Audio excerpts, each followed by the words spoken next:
നമസ്കാരം, എല്ലാവർക്കും സ്വാഗതം. ഇന്ന് നമ്മൾ ഡിസ്കസ് ചെയ്യുന്നത് ഇന്ത്യയുടെ ISROയുമായി ബന്ധപ്പെട്ട വളരെ പ്രധാനപ്പെട്ട ഇന്ത്യയുടെ സൗരദൗത്യമായിട്ടുള്ള ആദിത്യ L1 കുറിച്ചിട്ടാണ്. ഇന്ത്യയിലെ ആദ്യത്തെ സൗരദൗത്യമായിട്ടുള്ള ആദിത്യ L1 കുറിച്ചിട്ടാണ്. ഓക്കെ, അപ്പൊ ആദിത്യ L1മായി ബന്ധപ്പെട്ട പോയിന്റ്സ് വളരെ ഇമ്പോർട്ടന്റ് ആണ്. എല്ലാ പരീക്ഷകളിലും PSC ചോദിക്കാറുണ്ട്.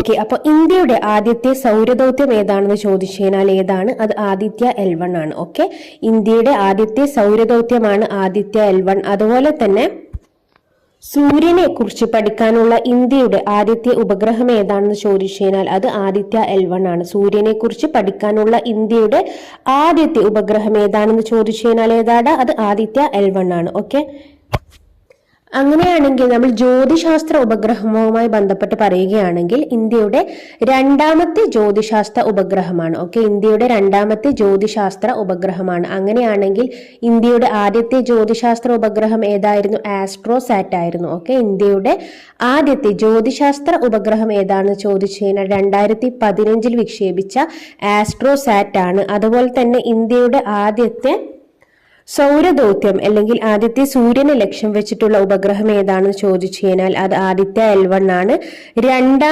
രണ്ടാമത്തെ ജ്യോതിശാസ്ത്ര ഉപഗ്രഹമാണ് ആദിത്യ L1. രണ്ടാമത്തെ ജ്യോതിശാസ്ത്ര ഉപഗ്രഹമാണ്. അങ്ങനെയാണെങ്കിൽ ആദ്യത്തെ ജ്യോതിശാസ്ത്ര ഉപഗ്രഹം ഏതായിരുന്നു?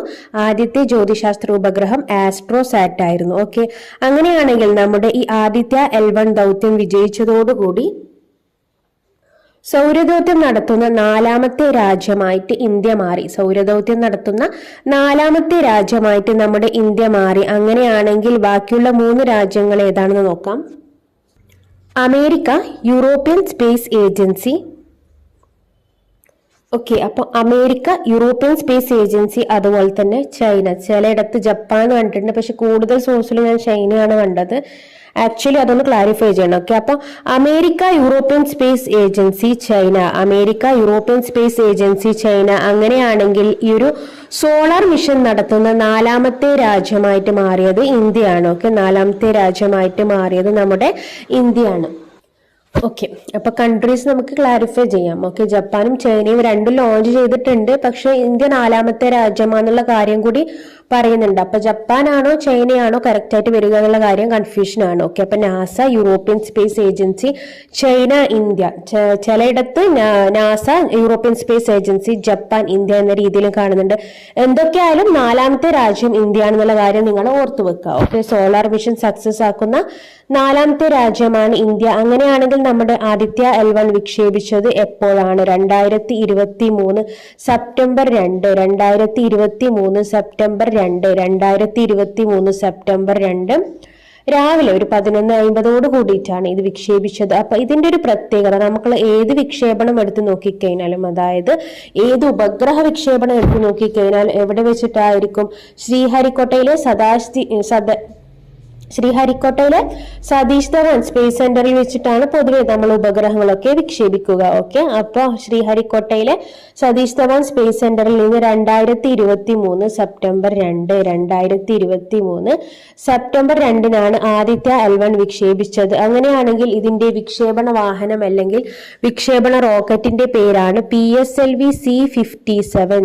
PSLV C57, PSLV C57. Okay, 7 വെച്ചിട്ട് നിങ്ങൾ കണക്ട് ചെയ്യാം. നമുക്ക് 7 ദിവസവും സൂര്യനെ കാണണം. ഒരാഴ്ചയിൽ 7 ദിവസമാണ്. ഒരാഴ്ച മൊത്തത്തിൽ 7 ദിവസം മൊത്തത്തിൽ നമുക്ക് സൂര്യനെ കാണണം. അങ്ങനെയാണെങ്കിൽ നിങ്ങൾക്ക് 7 ഓർത്തെടുക്കാൻ പറ്റും. PSLV C57 57. ഓക്കെ, അതുപോലെ തന്നെ PSLVയുടെ 59ാമത്തെ ദൗത്യമാണ്. 59ാമത്തെ ദൗത്യമാണ്. ഇനി ഇതിന്റെ ആകെ ഭാരം എന്ന് പറയുകയാണെങ്കിൽ ഏകദേശം ഒരു 1500 അടുപ്പിച്ച്, കറക്റ്റ് പറയുകയാണെങ്കിൽ 1480 പോയിന്റ് സംതിങ് ആണ്. 1480.7 kg. ഓക്കെ, 1480.7 kg, ഏകദേശം അത്രത്തോളം ഭാരം, 1500 അടുപ്പിച്ചിട്ടുള്ള ഭാരമായിരുന്നു ആദിത്യ L1 ഉണ്ടായിരുന്നത്. അതുപോലെ തന്നെ 5 വർഷവും 2 മാസവുമാണ് ഈ ആദിത്യ L1ന്റെ കാലാവധി. 5 വർഷം 2 മാസം, 5 വർഷം 2 മാസം. ഇനി നമ്മൾ ഇതിന്റെ പ്രൊജക്ട് ഡയറക്ടർ അതുപോലെ തന്നെ മിഷൻ ഡയറക്ടർ ഒക്കെ നോക്കാൻ പോവുകയാണ്. ആദിത്യ L1ന്റെ പ്രൊജക്ട് ഡയറക്ടർ നിഗർ ഷാജി, തമിഴ്നാട്ടുകാരനായിട്ടുള്ള നിഗർ ഷാജിയാണ്. Mission director doctor SR Biju, mission director മലയാളിയായിട്ടുള്ള ഡോക്ടർ SR ബിജു ആണ്. ഓക്കെ, മലയാളിയാണ് ഡോക്ടർ SR ബിജു. ഇനി ഇതിലൊരു പ്രിൻസിപ്പൽ സയന്റിസ്റ്റ് ഉണ്ട്, doctor K Shankara Subramanian, Shankara Subramanian. Okay, ഇനി എന്താണ് ലഗ്രാഞ്ച് പോയിന്റ്? ലഗ്രാഞ്ച് പോയിന്റിനെ കുറിച്ച് പറയുകയാണ്. നമുക്ക് ലഗ്രാഞ്ച് പോയിന്റ് എന്താന്നുള്ള കാര്യമാണ് ആദ്യമായിട്ട് നോക്കാൻ പോകുന്നത്. അപ്പോൾ ഈ ലഗ്രാഞ്ച് പോയിന്റ് എന്ന് പറഞ്ഞു കഴിഞ്ഞാൽ ഭൂമിയുടെയും സൂര്യന്റെയും ഗുരുത്വാകർഷണ ബലം തുല്യമായിരിക്കുന്ന പോയിന്റിനെയാണ് നമ്മൾ ലഗ്രാഞ്ച് പോയിന്റ് എന്ന് പറയുന്നത്. ഓക്കെ, സൂര്യന്റെയും ഭൂമിയുടെയും ഗുരുത്വാകർഷണ ബലം തുല്യമായിരിക്കുന്ന പോയിന്റ് ആണ് ലഗ്രാഞ്ച് പോയിന്റ് എന്ന് പറയുന്നത്. അപ്പോൾ ഈ ലഗ്രാഞ്ച് പോയിന്റിൽ നിന്നും നമുക്ക് ഒരു തടസ്സവും ഇല്ലാതെ ഒരു ഉപഗ്രഹത്തിന് സൂര്യനെ വീക്ഷിക്കാൻ പറ്റും. അതാണ് ഇതിന്റെ പ്രത്യേകത. ഓക്കെ, ഒരു തടസ്സവും ഇല്ലാതെ സൂര്യനെ വീക്ഷിക്കാൻ പറ്റും. അതാണ് ലഗ്രാഞ്ച് പോയിന്റിന്റെ പ്രത്യേകത. അങ്ങനെയാണെങ്കിൽ ഒരുപാട് ലഗ്രാഞ്ച് പോയിന്റ് ഉണ്ട്. പക്ഷെ ആദ്യത്തെ വിക്ഷേപിച്ചത് L1 എന്ന് പറഞ്ഞ ലഗ്രാഞ്ച് പോയിന്റിലായിരുന്നു. ഓക്കെ, L1 ലഗ്രാഞ്ച് പോയിന്റിലായിരുന്നു. L1 L2 അങ്ങനെയൊക്കെ പോകും ലഗ്രാഞ്ച് പോയിന്റ്. ആദ്യത്തെ വിക്ഷേപിച്ചത് L1ലാണ്. അപ്പോൾ L1ന് ചുറ്റുമുള്ള ഒരു ഹാലോ ഭ്രമണപഥത്തിലാണ് പേടകത്തെ സ്ഥാപിച്ചത്. ഓക്കെ, അങ്ങനെയാണെങ്കിൽ ഈ ഒരു L1 എങ്ങനെയാണെന്ന് ചോദിച്ചാൽ PSC അടുത്തതായി ചോദിച്ച ഒരു ക്വസ്റ്റ്യൻ ആണ്. ഭൂമിയിൽ നിന്നും ഏകദേശം 1.5 ദശലക്ഷം കിലോമീറ്റർ അകലെ, ഭൂമിയിൽ നിന്നും ഏകദേശം 1.5 ദശലക്ഷം കിലോമീറ്റർ അകലെയുള്ള സൗരഭൗമ്യ വ്യവസ്ഥയുടെ ലഗ്രാഞ്ച് പോയിന്റിന് ചുറ്റുമുള്ള ഒരു ഹാലോ ഭ്രമണപഥത്തിലാണ് ആദിത്യ L1 പേടകത്തെ സ്ഥാപിച്ചത്. ഓക്കെ, അപ്പൊ അതാണ് അതിന്റെ പ്രത്യേകത. ഈ 1.5 ദശലക്ഷം കിലോമീറ്റർ അങ്ങ് പഠിച്ചു വെക്കുക. PSC ചോദിച്ചിട്ടുണ്ട്. 1.5 ദശലക്ഷം കിലോമീറ്റർ അകലെയുള്ള L1 എന്നുള്ള ലഗ്രാഞ്ച് പോയിന്റിലാണ് നമ്മൾ ആദിത്യ L1നെ സ്ഥാപിച്ചത്. ഓക്കെ, 2023 സെപ്റ്റംബർ 2-നാണ്. ഏകദേശം 1500 kg ഭാരം ഉണ്ടായിരുന്നു ഉപയോഗിച്ച റോക്കറ്റ് PSLV C-57 ദൗത്യത്തിന്റെ കാലാവധി 5 വർഷവും 2 മാസവും. ഇനി ഇത് ലഗ്രാഞ്ച് പോയിന്റിൽ എത്തിയ ഡേറ്റ് ഓർത്തു വെക്കുക, 2024 ജനുവരി 6. 2024 ജനുവരി 6. 2023 സെപ്റ്റംബർ 2-ന് വിക്ഷേപിച്ച് 2024 ജനുവരി 6-നാണ് ഇത് എവിടെ എത്തിയത്? ലഗ്രാഞ്ച് പോയിന്റിൽ എത്തിയത്. ഇതിന്റെ പ്രൊജക്ട് ഡയറക്ടർ ആരാണെന്ന് ചോദിച്ചു കഴിഞ്ഞാൽ ആരാണ്? നിഗർ ഷാജി. ഓക്കെ, നിഗർ ഷാജി വനിതയാണ്. അപ്പൊ നമ്മൾ 1.5 ദശലക്ഷം കിലോമീറ്റർ അകലെയാണെന്ന് പറഞ്ഞു. അതേപോലെ തന്നെ നമുക്ക് 15 ലക്ഷം കിലോമീറ്റർ എന്നും കൂടി ഇതിനെ പറയാൻ പറ്റും. 15 ലക്ഷം കിലോമീറ്റർ എന്നും കൂടി പറയാൻ പറ്റും. അപ്പൊ ഇറ്റാലിയൻ ഗണിതശാസ്ത്രജ്ഞനാണ് ജോസഫ് ലൂയി ലഗ്രാഞ്ച്. അദ്ദേഹത്തിനുള്ള ബഹുമതിയായിട്ടാണ് ഈ ഒരു പേരിന്, ഇറ്റാലിയൻ ഗണിതശാസ്ത്രജ്ഞനായിട്ടുള്ള ജോസഫ് ലൂയി ലഗ്രാഞ്ചിനോടുള്ള ആദരക സൂചകമായിട്ടാണ് ഈ ഒരു ലഗ്രാഞ്ച് പോയിന്റ് എന്നുള്ള പേര് കൊടുത്തത്. ഇനി നമ്മളെ ഭൂമിയിൽ നിന്നുള്ള ഈ L1ന്റെ ദൂരം ഭൂമി സൂര്യന്റെ ദൂരത്തിന്റെ ഏകദേശം 1%. ഓക്കെ, ഭൂമിയിൽ നിന്നും ലഗ്രാഞ്ച് പോയിന്റ് ദൂരം നമ്മൾ പറഞ്ഞു 1.5 ദശലക്ഷം കിലോമീറ്റർ അകലെയാണ്. അത് ഭൂമി സൂര്യന്റെ ദൂരത്തിന്റെ ഏകദേശം 1%. ഓക്കെ, ഗ്രഹങ്ങളും അതുപോലെ തന്നെ മറ്റ് തടസ്സങ്ങളും ഇല്ലാതെ സൂര്യനെ തുടർച്ചയായിട്ട് വീക്ഷിക്കാൻ ഇവിടെ നിന്ന് പറ്റും.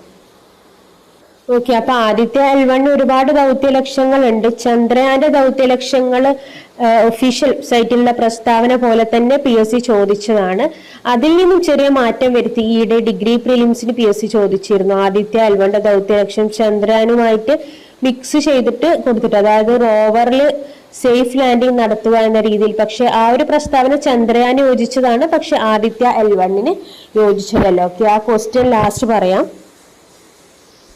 സോ നമ്മൾ ഈ ആദിത്യ L1 ഒരുപാട് ലക്ഷ്യങ്ങളുണ്ട്. അതായത് സൂര്യന്റെ കൊറോണയെ കുറിച്ച് പഠിക്കാൻ വേണ്ടി ക്രോമോസ്ഫിയറും ചലനാത്മകതയെ കുറിച്ചിട്ടും പഠിക്കാം. അതുപോലുള്ള കാര്യങ്ങൾ, ക്രോമോസ്ഫിയർ, കൊറോണൽ ഹീറ്റിംഗ്, അതുപോലെ തന്നെ അയോണൈസ്ഡ് പ്ലാസ്മയുടെ ഭൗതിക ശാസ്ത്രം, കൊറോണൽ മാസ് എജക്ഷനുകളുടെ ആരംഭം, ഇങ്ങനെയൊക്കെ പഠിക്കാൻ വേണ്ടിയിട്ടും ആദിത്യ L1 ഉപയോഗിക്കുന്നത്. അപ്പൊ ആദിത്യ L1ന്റെ പ്രലോഡുകൾ പറയുമ്പം ഇതിന്റെ ദൗത്യ ലക്ഷണങ്ങൾ കൂടി അതിൽ വരും. ഓക്കെ, അപ്പൊ സോളാർ ക്രോമോസ്ഫിയറിനെ കുറിച്ചിട്ടും കൊറോണയെ കുറിച്ചും ചലനാത്മകതയെ കുറിച്ചുമുള്ള പഠനം, ക്രോമോസ്ഫിയറിക് കൊറോണൽ ഹീറ്റിംഗ്, അയോണൈസ്ഡ് പ്ലാസ്മയുടെ ഭൗതിക ശാസ്ത്രം, കൊറോണൽ മാസ് എജക്ഷനുകളുടെ ആരംഭം, ഇങ്ങനെയൊക്കെ ഒരുപാട് കാര്യങ്ങളാണ് ഇതിൽ പഠിക്കാനുള്ളത്.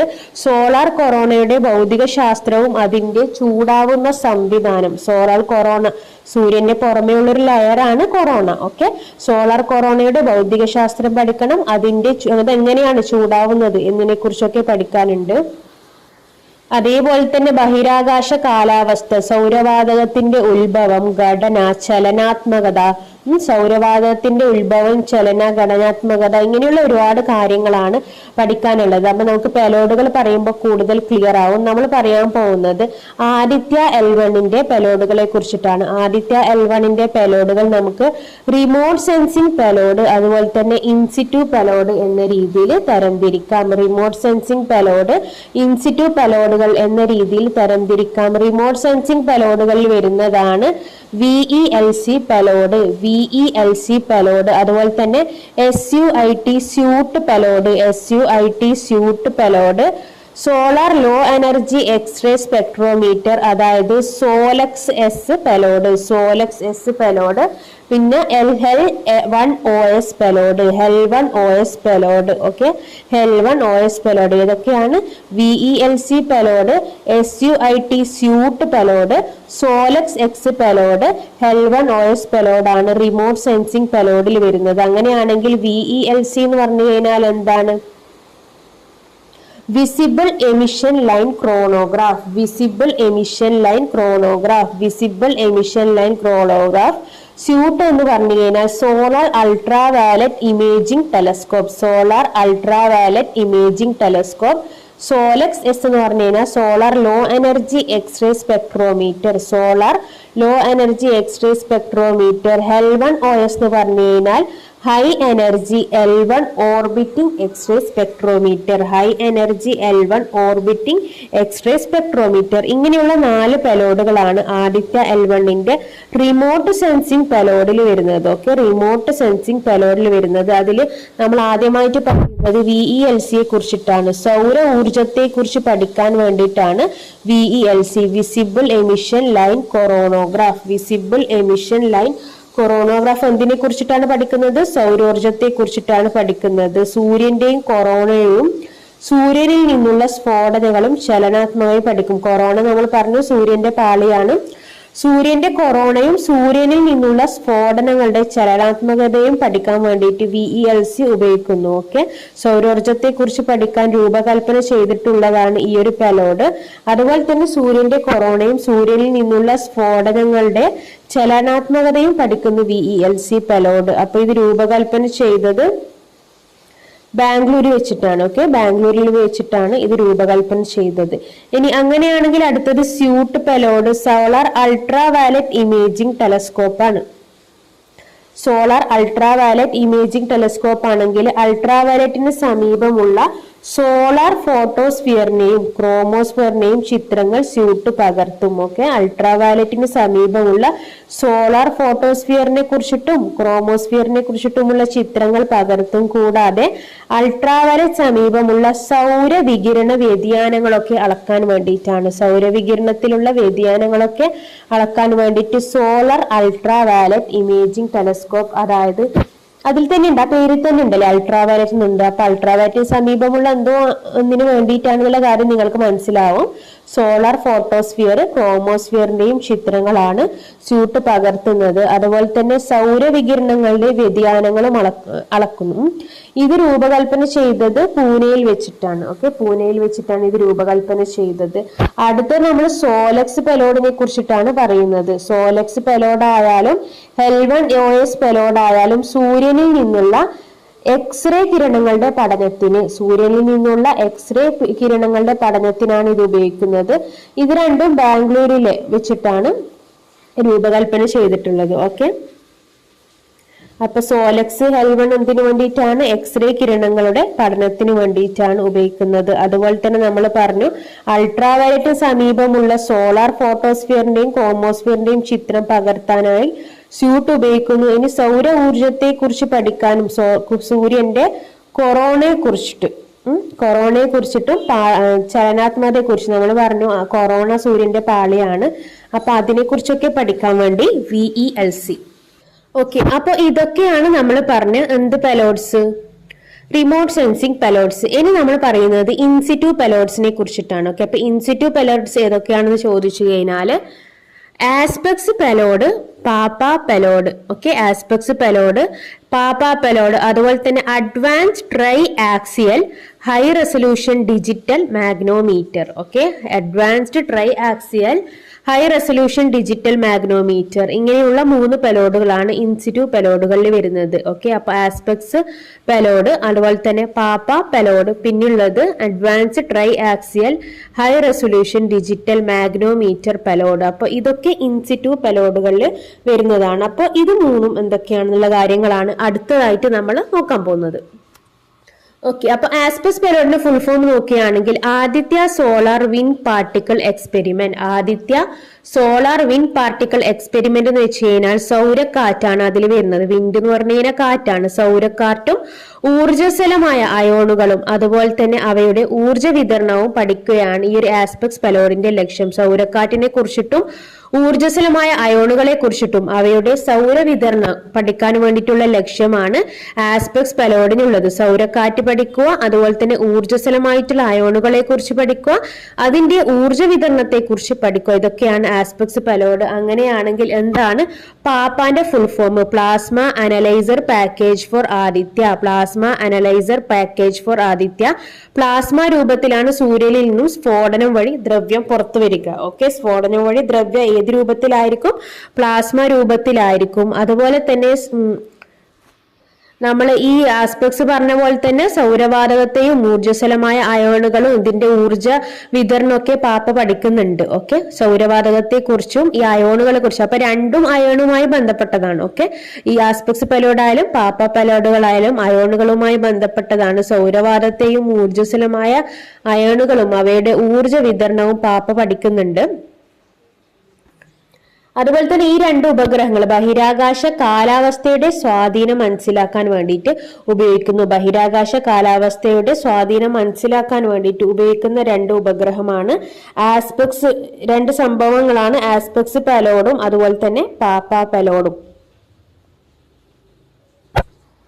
ഓക്കെ, അപ്പൊ കൊറോണൽ മാസ് ഇജക്ഷൻസിനെ കുറിച്ച് പഠിക്കാൻ വേണ്ടിയിട്ട് പാപ്പ ഉപയോഗിക്കുന്നു. കൊറോണൽ മാസ് ഇജക്ഷനെ കുറിച്ച് പഠിക്കാൻ വേണ്ടി പാപ്പ എന്നുള്ള പെലോഡ് ഉപയോഗിക്കുന്നു.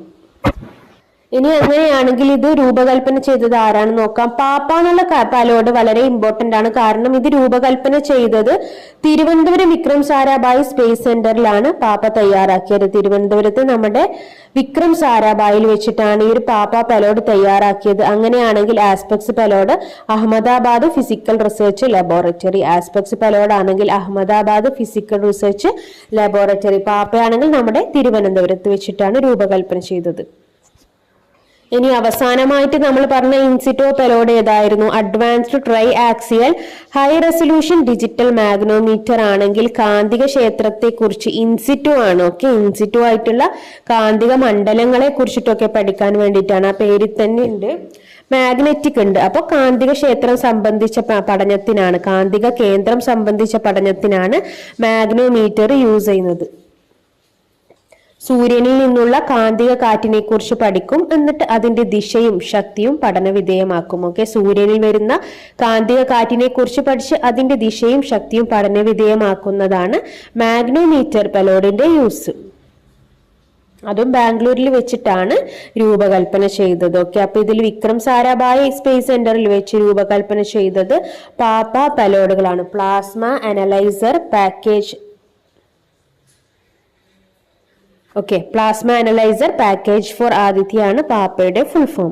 ഓക്കെ, അപ്പൊ നമ്മൾ പറഞ്ഞു 7 പെലോഡുകളെ കുറിച്ചിട്ടാണ്. അപ്പൊ 7 പെലോഡ് എന്ന് വെച്ച് കഴിഞ്ഞാല് 4 റിമോട്ട് സെൻസിങ് പെലോഡും 3 ഇൻസിറ്റു പെലോഡ്. അപ്പൊ എത്രയാണ് പെലോഡുകൾ? ആദിത്യ L1ന്റെ പെലോഡുകൾ എത്രയാണെന്ന് ചോദിച്ചാൽ നമുക്ക് സിമ്പിൾ ആയിട്ട് 7 പറയാം.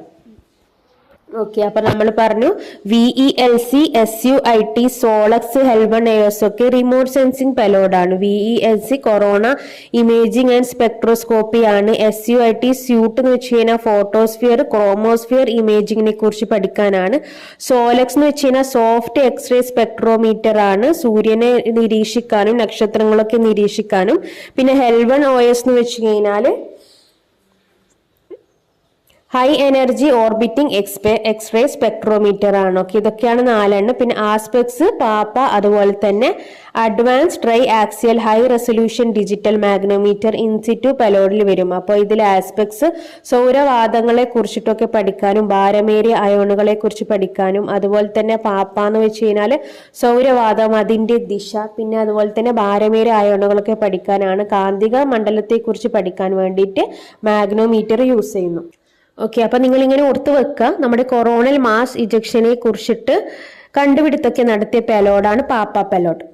ഓക്കെ, അപ്പൊ നമ്മൾ പെലോഡുകളെ കുറിച്ച് പറഞ്ഞു. അതുപോലെ തന്നെ ആദ്യത്തെ L1 വിക്ഷേപിച്ച ഡേറ്റ് 2023 സെപ്റ്റംബർ 2. അതുപോലെ തന്നെ ഇത് ലഗ്രാഞ്ച് പോയിന്റിൽ എത്തിയത് 2024 ജനുവരി 6. നമ്മൾ പറഞ്ഞു സൗരദൗത്യം ഈ ലഗ്രാഞ്ച് പോയിന്റ് എത്തുന്നതോടെ ഈ ഒരു ദൗത്യം കൈവരിക്കുന്ന 4ാമത്തെ രാജ്യമായിട്ട് ഇന്ത്യ. ഇതിനു മുമ്പ് America, European space agency, China, ജപ്പാനുള്ള കാര്യം സംശയമുണ്ട്. മിക്ക നോട്ടിലും ജപ്പാനും കാണുന്നുണ്ട് കേട്ടോ. America, European space agency, Japan. അങ്ങനെയാണെങ്കിൽ 4ാമത്തത് ഇന്ത്യ. അതുപോലെ തന്നെ സൗരദൗത്യം ഇതിനു മുമ്പ് ചൈനയും നടത്തിയിട്ടുണ്ടായിരുന്നു. എന്തായാലും L1 എത്തുന്ന 4ാമത്തെ രാജ്യം ഇന്ത്യയാണ്. ക്ലാരിഫിക്കേഷൻ ഉണ്ടെങ്കിൽ നിങ്ങൾ കമന്റ് ബോക്സിൽ അറിയിച്ചാൽ മതി. ഓക്കെ, അപ്പോൾ ഇതുമായി ബന്ധപ്പെട്ട് നമ്മുടെ ഈ പാപ്പ പെലോഡുമായി ബന്ധപ്പെട്ടുള്ള കാര്യം ഓർത്തു വെക്കുക. വിക്രം സാരാഭായ് സ്പേസ് സെന്റർ ആണ് രൂപകൽപ്പന ചെയ്തത്. അപ്പോൾ ഇത്രയും കാര്യങ്ങൾ നിങ്ങൾ ആദിത്യ L1മായി ബന്ധപ്പെട്ട് പ്രധാനമായിട്ടും അറിഞ്ഞിരിക്കേണ്ട വസ്തുതയാണ്. അതുപോലെ തന്നെ ഇതുമായി സഹകരിച്ചത് നമ്മുടെ പാലക്കാട് കഞ്ചിക്കോടിലുള്ള ഇതൊക്കെ ഇതുമായി സഹകരിച്ചിരുന്നു. കെൽട്രോണൊക്കെ സഹകരിച്ചിരുന്നു. അതേപോലെ ആദിത്യ L1മായി ബന്ധപ്പെട്ട് PSC ഒരുപാട് ചോദ്യങ്ങൾ ചോദിച്ചിട്ടുണ്ട്. അപ്പോൾ ഇന്ന് നമ്മൾ ഡിസ്കസ് ചെയ്യുന്നത് പ്രസ്താവന രൂപത്തിലുള്ള ഒരു ചോദ്യമാണ്. ഒരുപാട് ചോദ്യങ്ങൾ നോർമലായ രീതിയിൽ ചോദിച്ചിട്ടുണ്ട്. ഇത്തവണത്തെ ഡിഗ്രി പ്രിലിംസ് പരീക്ഷയ്ക്ക് ചോദിച്ച ആദിത്യ L1മായി ബന്ധപ്പെട്ട പ്രസ്താവന രീതിയിലുള്ളൊരു ചോദ്യമാണ് നമ്മൾ ഡിസ്കസ് ചെയ്യാൻ പോകുന്നത്. അപ്പോൾ ഇതിൽ ആദിത്യ L1 ദൗത്യത്തിൻ്റെ പ്രധാന ലക്ഷ്യങ്ങൾ ഇവയാണ്: സോളാർ അപ്പർ അറ്റ്മോസ്ഫെറിക് ചലനാത്മകതയെക്കുറിച്ചിട്ടുള്ള പഠനം, സൗരോർജ്ജ പ്രതലത്തിൽ സുരക്ഷിതവും മൃദുലവുമായ ലാൻഡിംഗ് തെളിയിക്കാൻ, റോവർ സൂര്യനിൽ കറങ്ങുന്നത് കാണിക്കാൻ. ഓക്കെ, അപ്പോൾ ഈ 3 പോയിന്റ്സിൽ ഏതൊക്കെയാണ് ശരി? അപ്പോൾ ഇതിൽ 2 ചന്ദ്രയാനുമായി ബന്ധപ്പെട്ട വസ്തുതകളാണ്. ചന്ദ്രയാനിലെ ISRO സൈറ്റുമായി ബന്ധപ്പെട്ട പ്രസ്താവന അതേ രീതിയിൽ ആദിത്യ L1ൻ്റെ പേരിൽ ഇട്ടതാണ് ഇതിലെ 2 പ്രസ്താവന. ഓക്കെ, അപ്പോൾ അത് ഏതാണെന്ന് നിങ്ങൾ കണ്ടുപിടിക്കുക. ഇതിൽ ആദിത്യ L1മായി ബന്ധപ്പെട്ട പ്രസ്താവനകൾ ഏതൊക്കെയാണെന്ന് കണ്ടുപിടിക്കുക. Okay, option A only 3, option B 1 and 3, option C only 1, option D മുകളിൽ പറഞ്ഞവയെല്ലാം. ഓക്കെ, അപ്പോൾ ഇതിൻ്റെ ഉത്തരം നിങ്ങൾ കമൻറ്റ് ബോക്സിൽ അറിയിക്കുക. ഒപ്പം തന്നെ ഇതുമായി ബന്ധപ്പെട്ട നോട്ട്സിനും ഡെയിലി ന്യൂസിനൊക്കെ നമ്മുടെ ഫ്രീ ടെലിഗ്രാം ചാനലിൽ ജോയിൻ ചെയ്യുക. ടെലിഗ്രാം ചാനലിൻ്റെ ലിങ്ക് ഡിസ്ക്രിപ്ഷൻ ബോക്സിലും കമൻറ്റ് ബോക്സിലും ഉണ്ട്. ഒപ്പം തന്നെ യൂട്യൂബ് സബ്സ്ക്രൈബ് ചെയ്ത് സപ്പോർട്ട് അറിയിക്കുക. Okay, thank you.